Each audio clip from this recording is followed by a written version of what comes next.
Bonjour, dans cette émission on va vous parler des traces d'animaux. Alors par exemple ici on a des restes de repas laissés par les oiseaux. Donc en fait certains oiseaux comme la citale torche-peau ou les pics, ils vont mettre leurs petites graines dans les sillons de l'écorce du chêne et ça va les aider à les décortiquer. Donc là par exemple on a des graines de frêne, là aussi on en a pas mal. Et il y a aussi des petites graines de charme. Donc ils les décortiquent avec leur bec et puis ensuite ils mangent la graine. Alors maintenant je vais vous montrer ce qu'on appelle une pelote de réjection. Donc c'est cette espèce de boule là en fait. Une pelote, c'est les restes de repas par exemple des rapaces nocturnes. Et celle-ci qui est assez grosse, c'est du Moyen-Duc. Donc les Moyen-Duc, il habite dans les forêts, dans nos forêts. Donc on peut voir ici qu'il y a des restes de poils, qu'il y a des petits os. Voilà, ici. Après, on peut les disséquer aussi.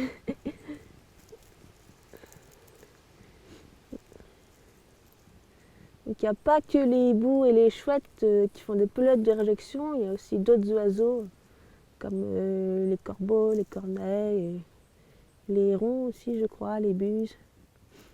Voilà, donc en fonction des restes de repas et de la taille de la pelote, on peut déterminer à quelle espèce ça appartient. Alors, voici une autre trace, c'est un reste de nid de chenilles processionnaires. Voilà, en décomposition. Donc là, on voit un reste de chenille là. Et parfois, vous en trouvez encore accrochés sur les chênes. Là, où il y a autour de nous, il y a des chênes notamment. Donc voilà, les chenilles processionnaires, ça pose un peu problème pour les populations de chênes, notamment avec le réchauffement climatique.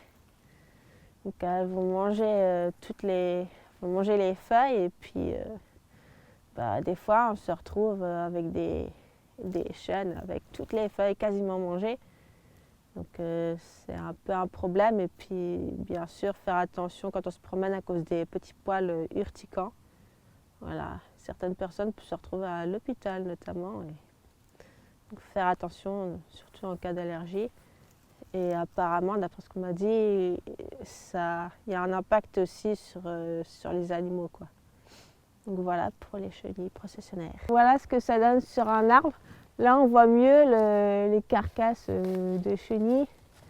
Et des fois, elles montent vraiment très très très haut. Ça fait comme des grandes bandes grises. Voilà, quand elles sont en vie, les chenilles, elles sont grises, avec beaucoup de poils. Nous allons voir quelques petites traces de passage d'animaux sauvages que l'on a couramment dans nos régions. Alors ici c'est du lièvre, ce sont des petites crottes.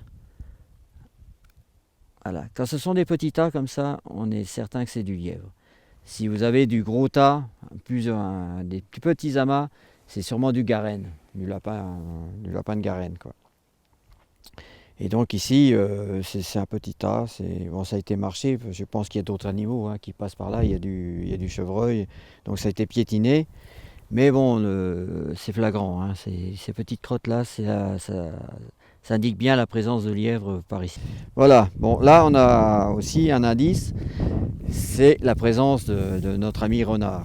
Bon, il y a sûrement des campagnols ou des rongeurs qui sont enterrés à l'intérieur, et donc il a mulotté. En fait, il gratte le sol pour rechercher sa nourriture. C'est le cycle normal de la vie. Il faut bien qu'il se nourrisse. Et là, il se nourrit de façon naturelle. On appelle ça le mulottage. Donc il gratte, il cherche, et quand il le voit, il saute, il mulotte, il saute dessus. Et bien voilà encore un indice de présence de notre ami renard. Je dis bien notre ami renard. Donc c'est sa crotte tout simplement. Vous voyez, il y a du noyau, il y a des traces de baies donc de prunellier. Et le renard, lui, bon, il laisse ses crottes un peu partout. En fait, il marque son territoire. Donc si on en trouve un peu dispersé, c'est normal. C'est qu'il est là, c'est territorial, hein, donc il marque son territoire à sa façon. Donc là, on a bien du renard chez nous. Ah, bah là, c'est un signe flagrant de présence de taupes. Bon, nous sommes dans les prés, hein, donc ils creusent des galeries à l'intérieur. Et bon, elles sont aveugles, effectivement, les taupes, mais elles ont un bon sens de l'orientation. Et donc, elles creusent des galeries à l'intérieur. Bon, ça gêne certains jardiniers, mais ici, elles sont dans la nature, donc elles ne gênent personne. Donc, on va les laisser tranquilles. Elles sont bien où elles sont. Bien, donc ici, on a la présence de crottes de chevreuil. Alors, surtout pas marcher sur la moquette, parce que c'est le nom attribué au tas, si l'on peut dire, donc au regroupement de crottes de chevreuil.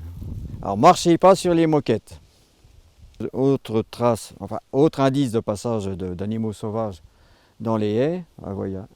L'herbe est couchée, on voit bien les traces du passage régulier. Et effectivement, ça donne sur les parcs derrière, sur les prés.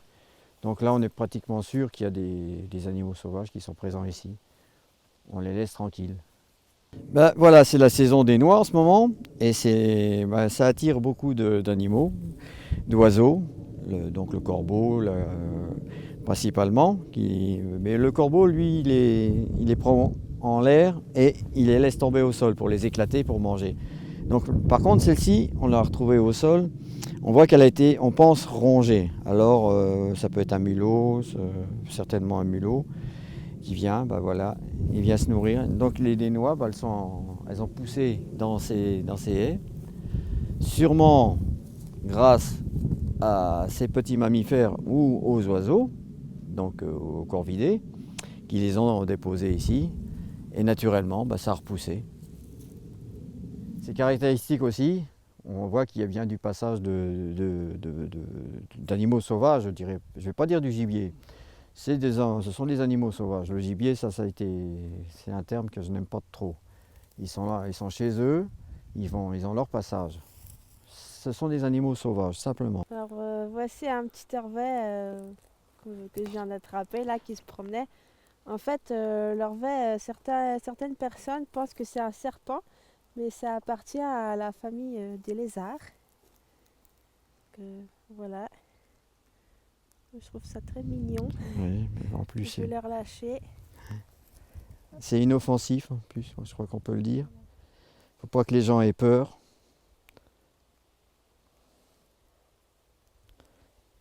Totalement inoffensif. Le blaireau est omnivore, hein. De toute façon, il se nourrit aussi bien d'animaux sauvages que de baies, Bon, il n'y a pas de problème.